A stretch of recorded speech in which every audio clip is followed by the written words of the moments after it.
donc des centres de formation. Et des centres de formation, il y a quoi, il y a 10 ans à peu près 2008. 2008. À Thionville, évidemment votre ville, là c'était le premier de 2008 à 2012. Exactement, donc on a commencé par Thionville, on est venu à la formation par rapport à l'expérience que j'ai eue auprès d'ArcelorMittal où j'ai dû former des personnes au pied levé.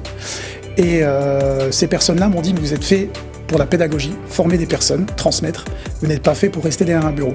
Et ça c'est une dame qui me l'a dit à l'issue d'une formation, auquel j'étais à la fin couvert de cadeaux, un livre d'or, etc. J'ai trouvé ça juste magnifique et génial. Il y a cette nécessité de se reconvertir, donc on touche aussi ce type de personnes et également des personnes qui ont un métier qui disparaissent.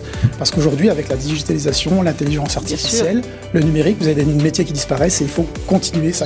Exactement. Des métiers qui disparaissent mais d'autres qui se créent. Et qui se créent, donc 10 000 emplois, 100% de réussite avec vos formations. Alors des contrôles de diagnostic énergie, d'énergie renouvelable, énergie verte évidemment, des partenariats avec différentes sociétés pour les embaucher après.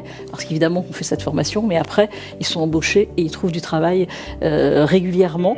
Et puis rénover tout le parc français, donc il y a énormément de travail. Vous proposez, est-ce qu'il y a des aides justement à des spectateurs qui ont peut-être envie, qui cherchent un travail, qui se disent bah oui j'aimerais bien travailler et apprendre un métier?